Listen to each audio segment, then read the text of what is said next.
ബേസി the ട്രാവലിൻ്റെ പുതിയൊരു വീഡിയോയിലേക്ക് ഏവർക്കും സ്വാഗതം.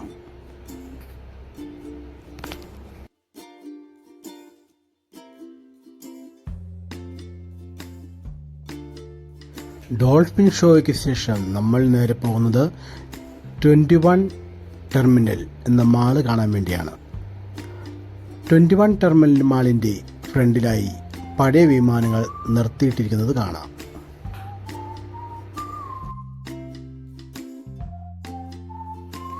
ഞങ്ങൾ വിമാനത്തിന് ചുറ്റും നടന്ന് വീഡിയോകൾ ഷൂട്ട് ചെയ്തുകൊണ്ടിരുന്നു.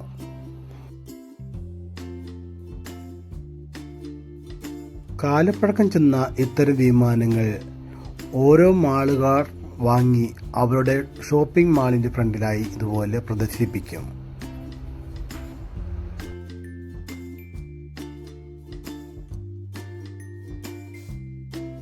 വിമാനത്തിൽ യാത്ര ചെയ്തിട്ടുണ്ടെങ്കിലും വിമാനത്തിന് പുറത്ത് ഇതുപോലെ നടക്കുന്നത് ആദ്യമായിട്ടാണ്. ധാരാളം സഞ്ചാരികൾ വിമാനത്തിന് ചുറ്റും നടന്ന് വീഡിയോകൾ ഷൂട്ട് ചെയ്യുന്നുണ്ട്.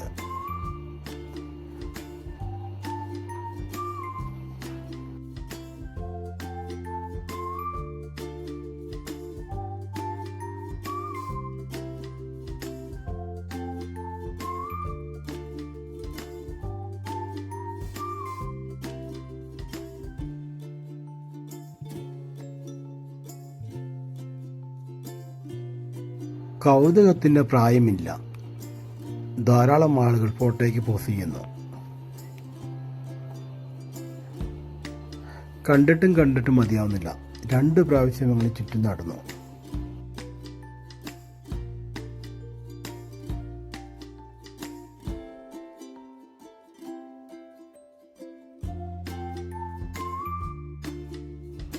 അവസാനം ഞങ്ങൾ ടെർമിനൽ 21 എന്ന മാളിലേക്ക് കയറി. നല്ല ഭംഗിയുള്ളൊരു മാളാണ്. ഈഫൽ ടവറിൻ്റെ മാതൃകയിലാണ് മാളിൻ്റെ ഉൾവശം.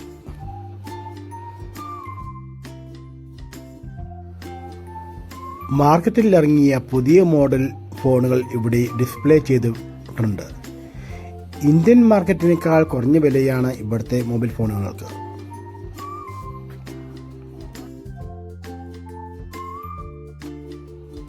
ഇത് കുട്ടികൾക്കുള്ള ഇലക്ട്രിക് സൈക്കിളുകളാണ്. മടക്കി വയ്ക്കാവുന്ന ടൈപ്പാണ് ഈ സൈക്കിളുകൾ. ട്രാവൽ ബാഗ് പോലെയുള്ള സൈക്കിളുകളും ഇവിടെ ലഭ്യമാണ്.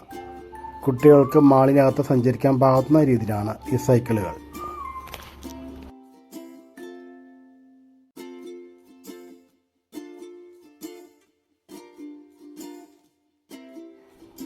ഈഫൽ ടവറിൻ്റെ മാതൃകയിലുണ്ടാക്കിയ ഗോപുരം നല്ല ലൈറ്റുകൾ കൊണ്ട് അലങ്കരിച്ചിട്ടുണ്ട്.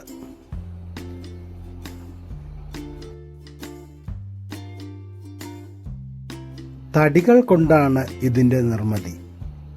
മാളിൻ്റെ എല്ലാ ഭാഗത്തു നിന്നും കാണും വിധമാണ് ഇത് പണിതിരിക്കുന്നത്. മാളിൻ്റെ ഓരോ ഫ്ലോറിലേക്കും ഓരോ എയർപോർട്ടിൻ്റെ പേരുകളാണ് വെച്ചിരിക്കുന്നത്. നമ്മളിപ്പോൾ കയറി പോകുന്നത് പാരീസ് എന്ന ഫ്ലോറിലേക്കാണ്. പാരീസ് ഫ്ലോറിൻ്റെ ഒരു പ്രധാന ആകർഷണം ന്യൂ ജനറേഷൻ കാറുകൾ അവിടെ കാണാം. കളർഫുള്ളാണ് കാറുകളെല്ലാം.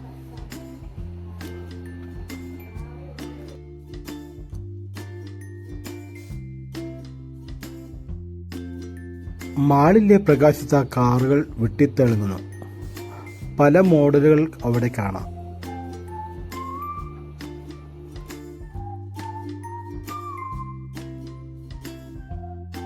ഇതാ ഫോർഡിൻ്റെ ഒരു അഡാർ ഐറ്റം.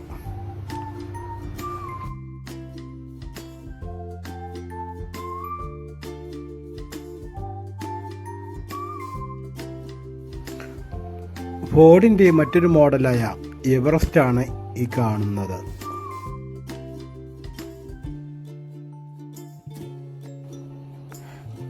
ഈ മോഡലുകളൊന്നും ഇന്ത്യയിൽ ലഭ്യമല്ല. മാളിൻ്റെ ഓരോ ഭാഗത്തേക്കുമുള്ള ദിശാ ബോർഡുകൾ ഇവിടെ സ്ഥാപിച്ചിട്ടുണ്ട്.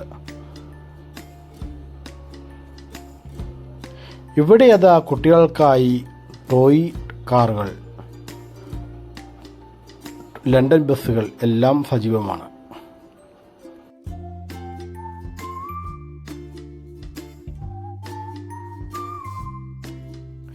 എല്ലാ മാളിലും സജീവമാണല്ലോ കുട്ടികൾക്കുള്ള ഗെയിം സെന്ററുകൾ.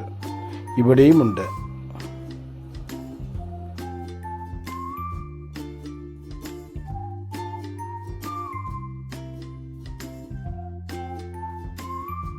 ഈഫൽ ടവർ പല ഭാഗത്തുനിന്ന് കാണുമ്പോൾ അതിമനോഹരമാണ്.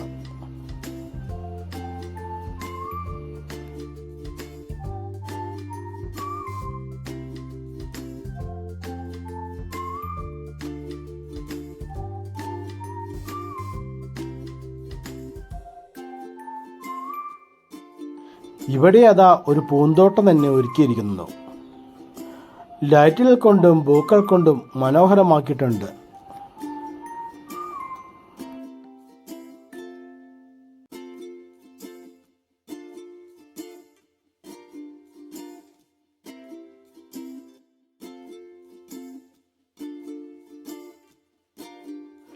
ഇവിടെ ചൈനീസ് ഗുസ്തിക്കാരുടെ പ്രതിമകൾ കാണാം. അവിടെ നിന്നും ധാരാളം ആളുകൾ ഫോട്ടോ എടുക്കുന്നുണ്ട്.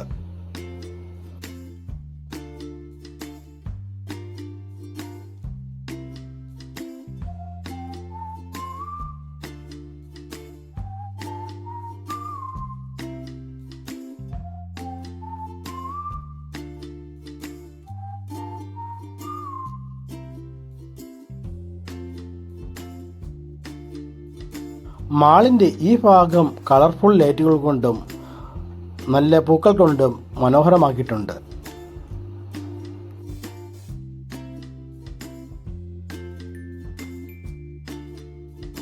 നമ്മുടെ നാട്ടിലെ മേളകളെ അനുസ്മരിക്കും വിധമാണ് ഇവിടുത്തെ കടകൾ ഒരുക്കിയിരിക്കുന്നത്.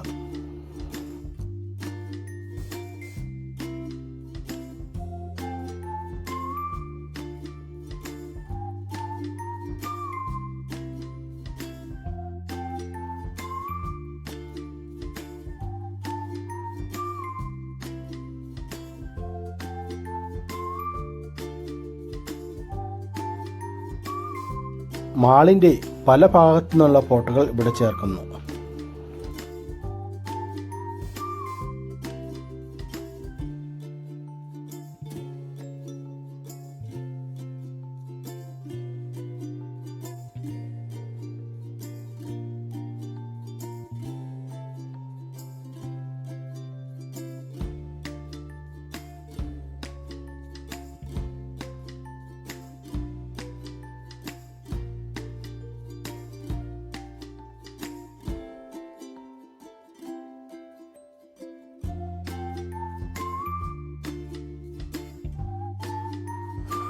മാളിൻ്റെ മുമ്പിലുള്ള ഫോട്ടോയെടുപ്പിന് ശേഷം ഞങ്ങൾ പുറത്തേക്ക് ഇറങ്ങി. പുറത്ത് മാളിന് ചുറ്റും ഞങ്ങൾ നടന്നു.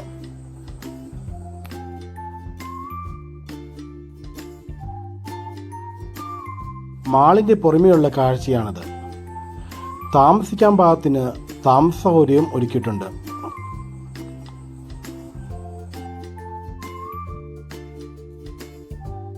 ഗ്രൗണ്ടിൽ നിർത്തിയിട്ടിരിക്കുന്ന ഫ്ലൈറ്റിന് സമീപം ധാരാളം വാഹനങ്ങൾ പോയിക്കൊണ്ടിരിക്കുന്നു.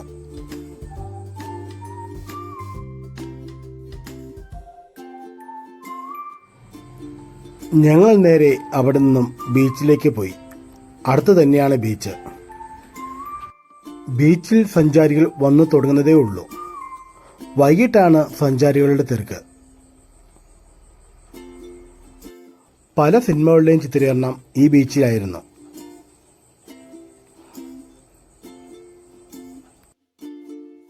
ഇവിടെ അതാ കുട്ടികൾ കളിപ്പാട്ടങ്ങളുമായി ബീച്ചിലിറങ്ങി കളിക്കുന്നു.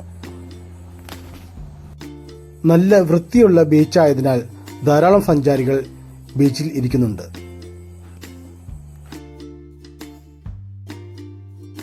ബീച്ചിൽ നോക്കിയ കടലിലെ ബോട്ട് സാഹസങ്ങൾ കാണാൻ പറ്റുന്നതാണ്.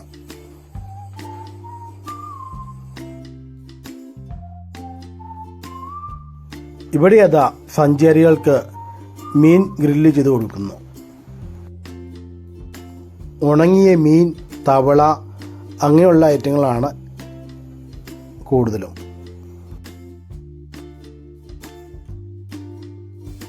ചെറിയ തീക്കനലുമായാണ് പാത്രങ്ങളിൽ ഇവർ വരുന്നത്.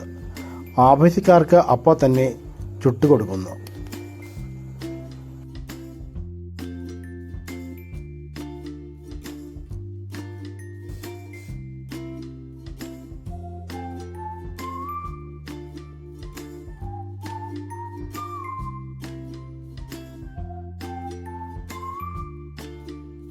സഞ്ചാരികൾക്ക് ബീച്ചിലെ കാഴ്ചകൾ കണ്ടു ഇരിക്കാനുള്ള ഇരിപ്പിടമാണിത്. 100 ബാത്താണ് റെന്റ്. വൈകിട്ടായാൽ ഇവിടെ എല്ലാം ആൾ തിരക്കാണ്.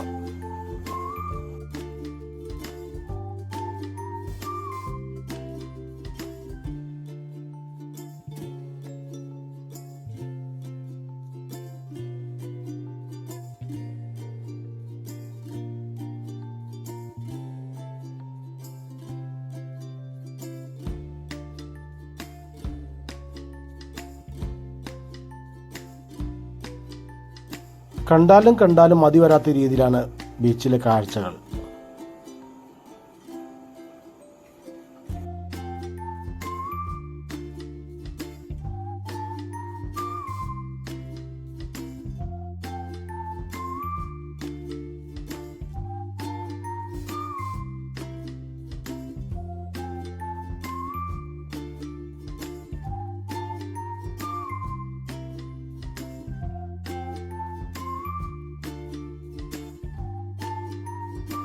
സഞ്ചാരികൾക്ക് ബീച്ചിൽ ഇറങ്ങി കുളിക്കുവാൻ പാകത്തിന് അവിടെ വേർതിരിച്ചിട്ടുണ്ട്.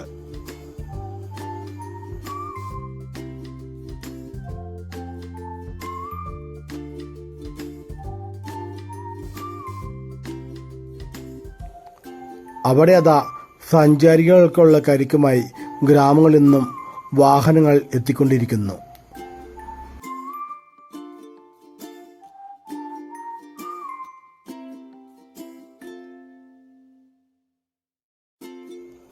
ഞങ്ങളും 2 കരിക്ക് ഓർഡർ ചെയ്ത് അവിടെ വിശ്രമിച്ചു. കരിക്കിനായി കാത്തിരുന്നു.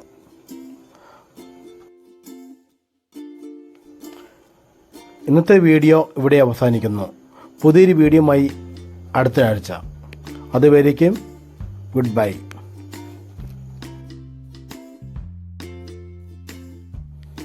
എല്ലാവരും ഈ ചാനൽ ഒന്ന് സബ്സ്ക്രൈബ് ചെയ്യുക, ലൈക്ക് അടിക്കുക. Thank you.